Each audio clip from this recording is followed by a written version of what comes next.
हरे कृष्णा।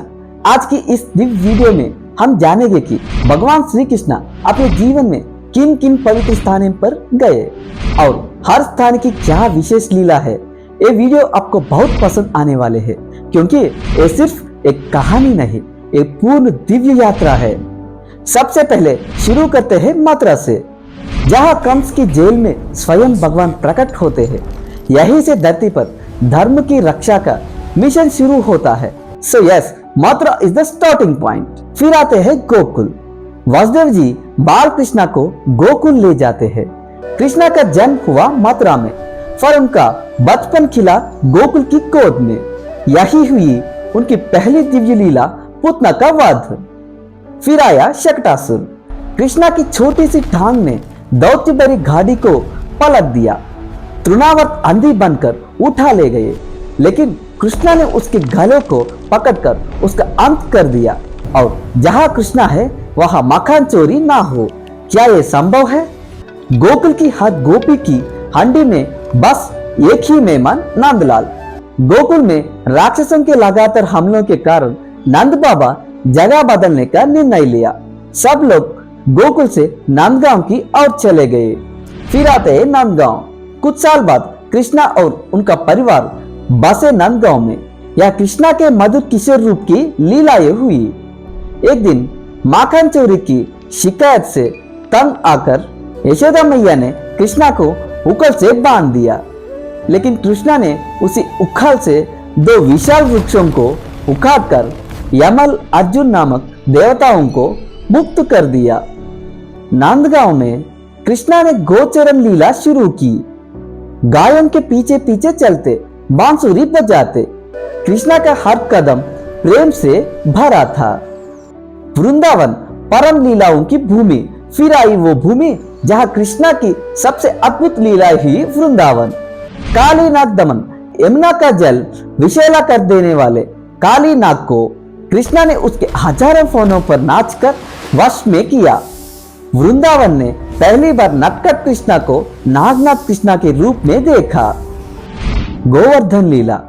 इंद्र के क्रोध से जब लगातार बारिश होने लगी तो कृष्णा ने छोटी उंगली पर गोवर्धन पर्वत उठाकर पूरे व्रज को शरण दी। 7 दिनों तक न थके न चूके। यही वह क्षण था जब सबने जाना ये नन्हा वाला कोई साधारण बालक नहीं, भगवान स्वयं है। रास लीला। वृंदावन की रातें आज भी राधा कृष्ण के रास की साक्षी है। कृष्णा जो हर हृदय के भीतर है, हर गोपी के साथ अलग अलग नृत्य कर रहे थे, फिर भी वे एक ही थे। फिर ब्रज के अद्भुत वन, मधुवन, थलवन, कामवन।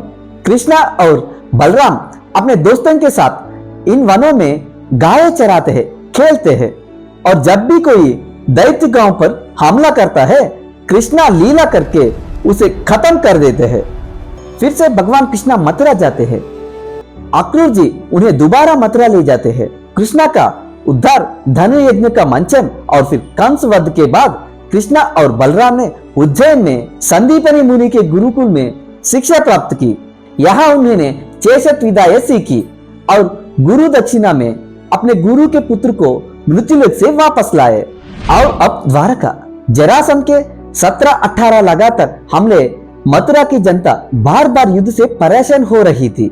लगातार आक्रमणों के यदुवंशी की रक्षा के लिए कृष्णा एक नई समुद्र से सुरक्षित नगरी बनाने का फैसला किया, द्वारका।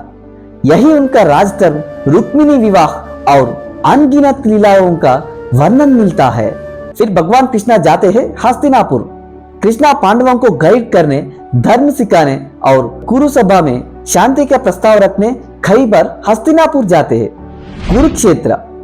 अर्जुन मोह में फंसते हैं और यही कृष्णा देते हैं भगवत गीता का उपदेश।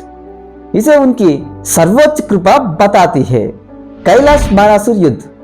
कृष्णा कैलाश तक जाते हैं, बाणासुर पर विजय पाते हैं, लेकिन फिर भी उसे जीवन दान देती है। लास्ट स्थान प्रभास क्षेत्र। प्रभास क्षेत्र में भगवान अपनी पृथ्वी लीला का समापन करते हैं। यह हिस्सा बहुत भावुक है। तो दोस्तों, यही भगवान कृष्णा का पूरी दिव्य यात्रा। अगर आपको ये वीडियो पसंद आए तो लाइक जरूर करें, कमेंट में लिखे हरे कृष्णा और ऐसी ही दिव्य कहानियां सुनने के लिए चैनल को सब्सक्राइब करें। See you in the next video. Hare Krishna.